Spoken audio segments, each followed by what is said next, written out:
Hi everybody and welcome back. I am a hacker and it's really nice to have you on board. In this video, I will be pen testing the OWASP Juice Shop. So let's get started with a quick introduction to OWASP Juice Shop and understand what it is and how it works.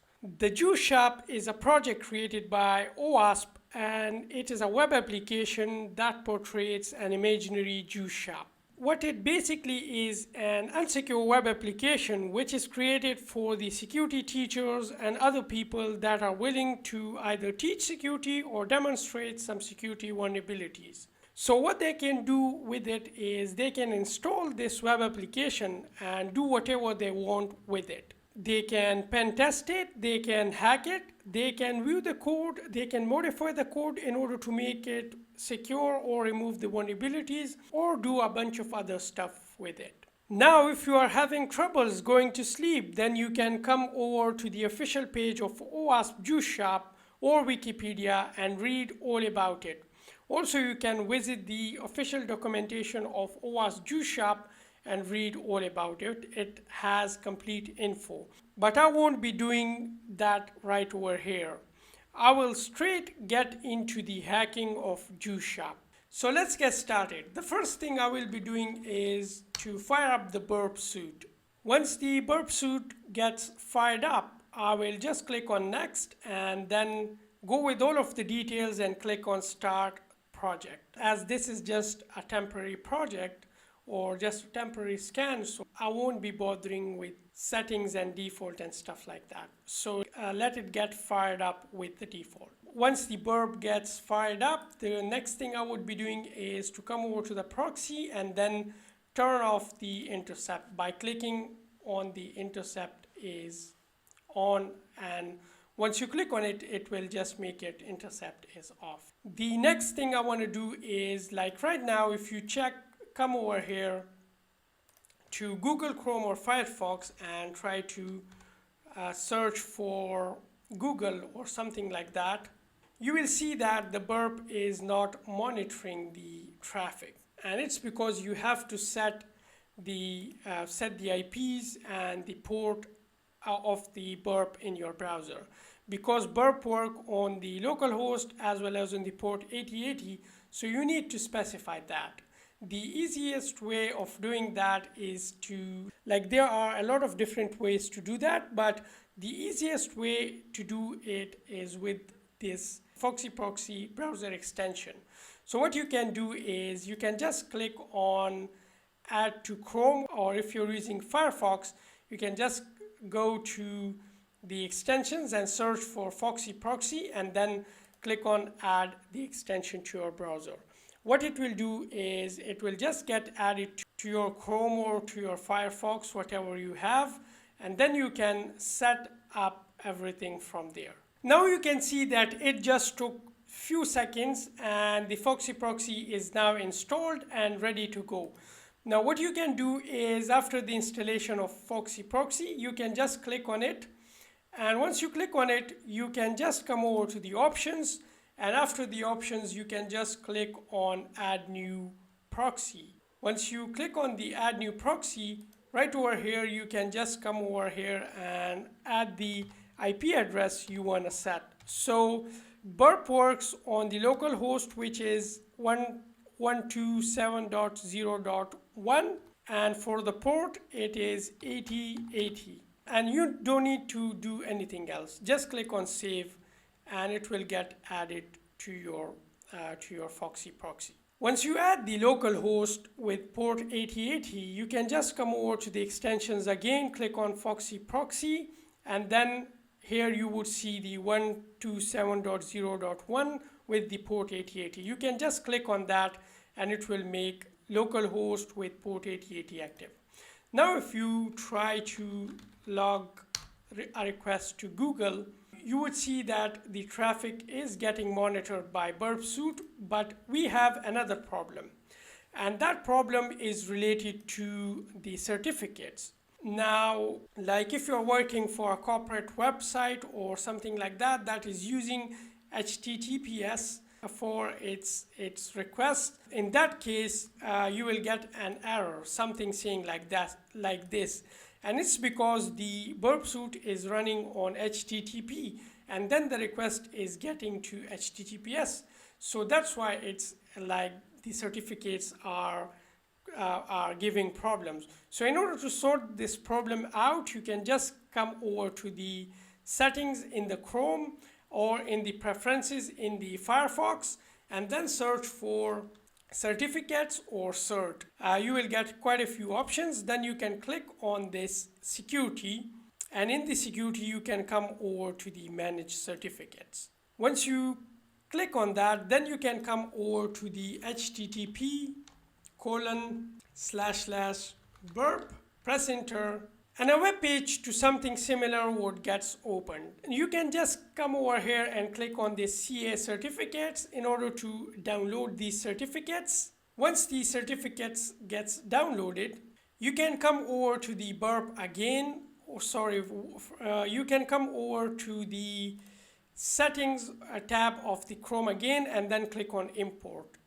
And then you can go to the place where you have downloaded this certificate, and then try to search for certca.der. Once you double click on that, it will just get imported and the issue would get resolved.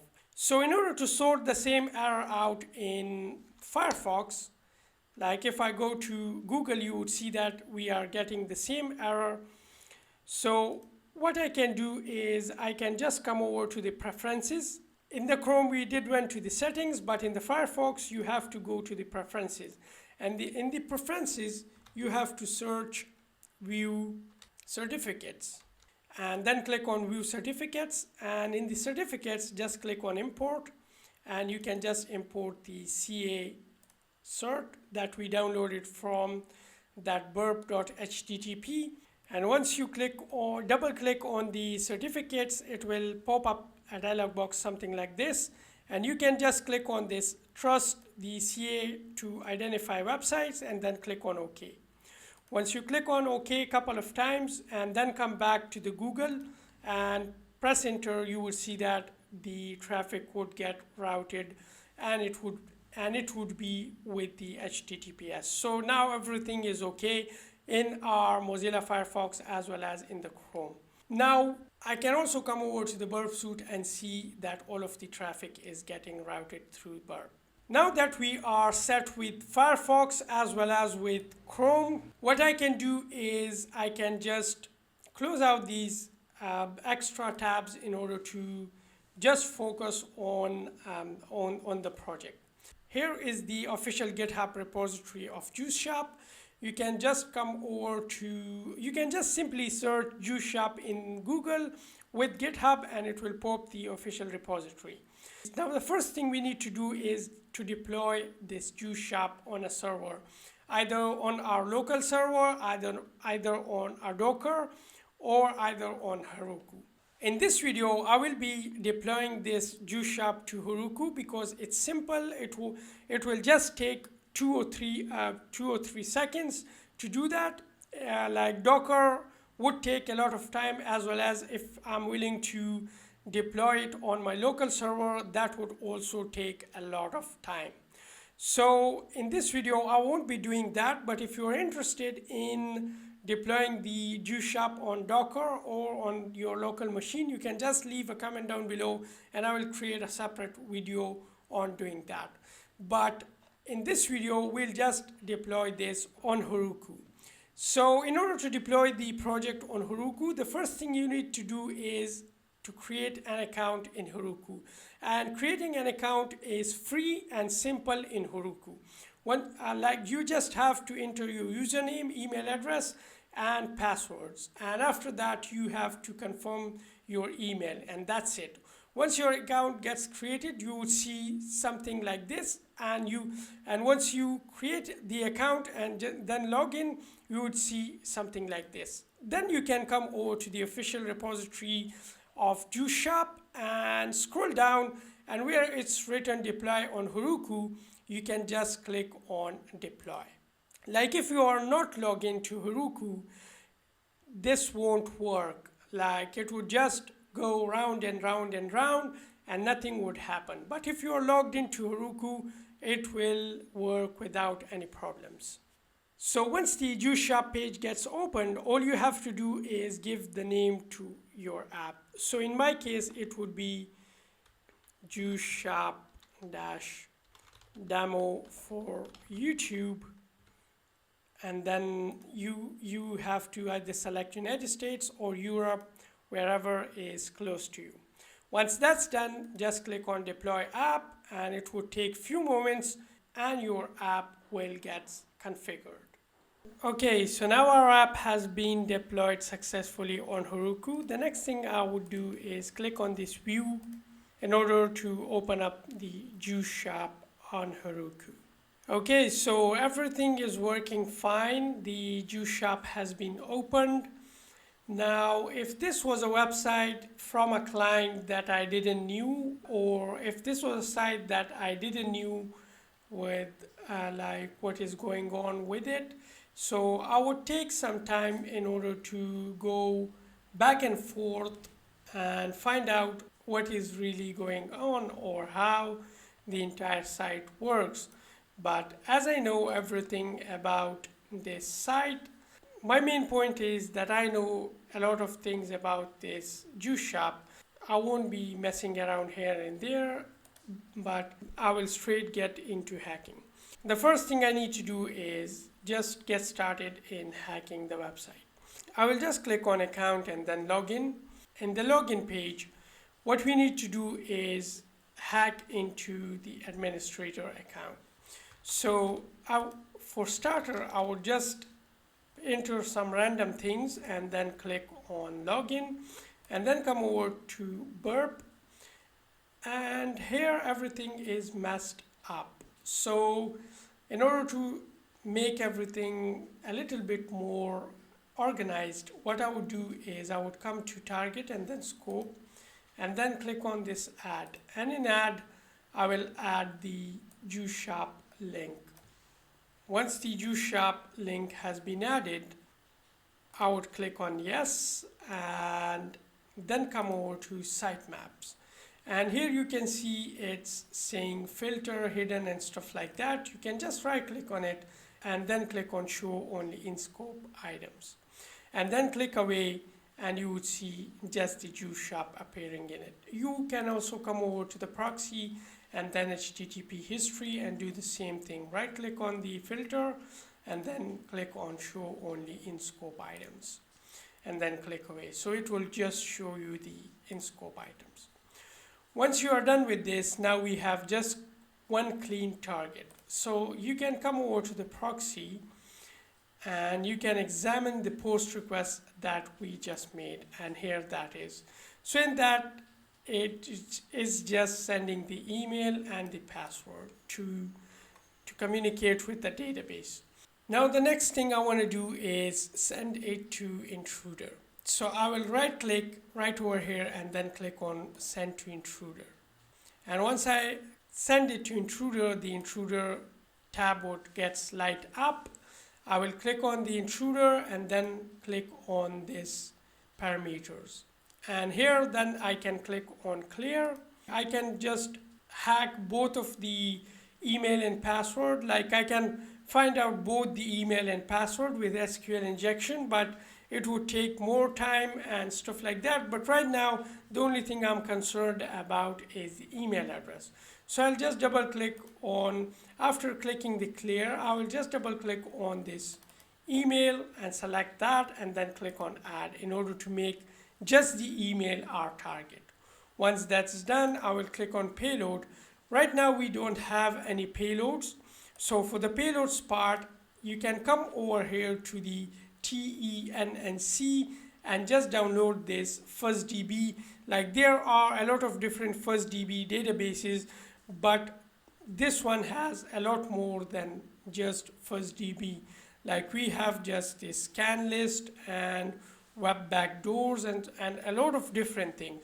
So just come over here, download the FuzzDB. Once you download it, just extract this and then come over to burp and then click on load.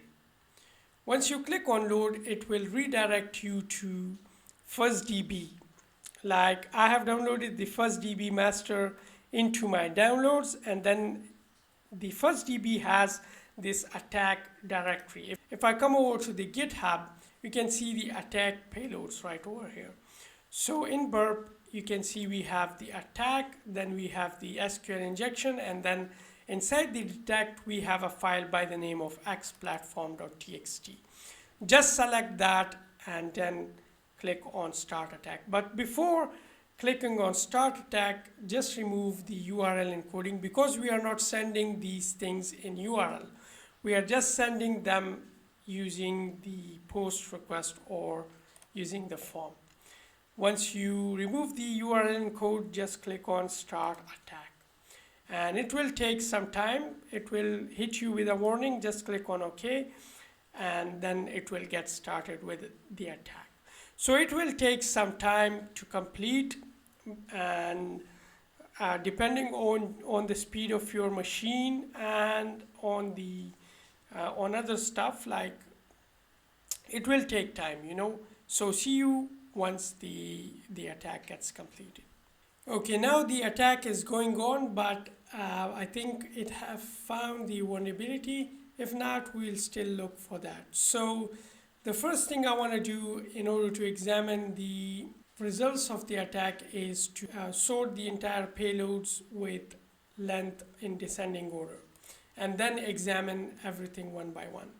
So I will just increase the size of this and then try to go through everything, every payload one by one. So just examine this area where it shows the output. By default, it would just look something like this, but you can just click on this response in order to examine the response.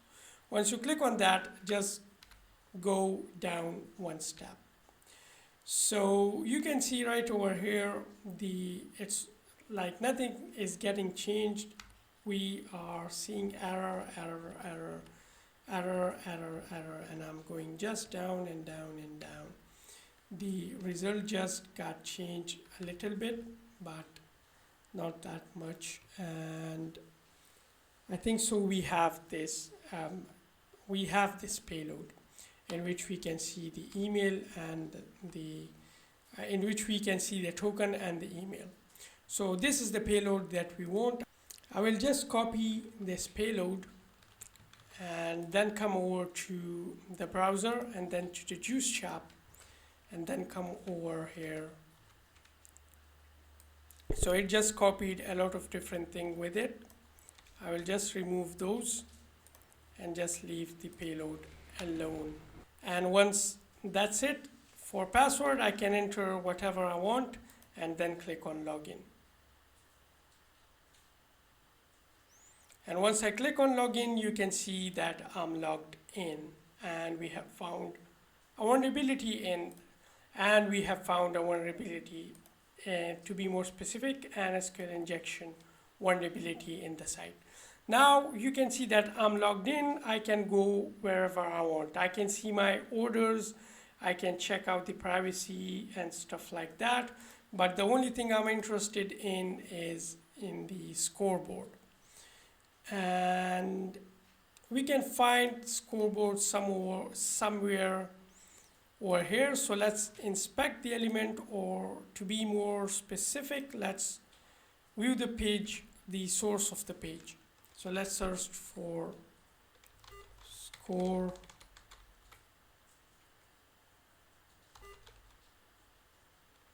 And it's not showing up. But if you come over here and just type in score dashboard, you will get redirected to the scoreboard. And we have found another vulnerability as well. So up till now, we have found just two vulnerabilities. One is the error handling. The other one is finding the scoreboard.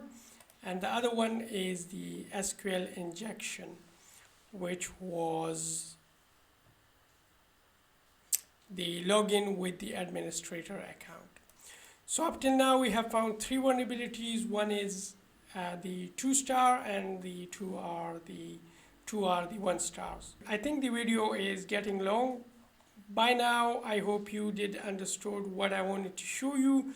Like, this was just the first video in which we set up the OWASP Juice Shop. We understood what OWASP Juice Shop is, and we also found 3 vulnerabilities in it. In the next video, we will go harder with the XSS and stuff like that. Like right now, it's just copy and paste, but I don't want to rush things up and go very fast in order to make things complicated for you. Just practice with what you have learned. Try to explore everything in it, and I will see you in the next video.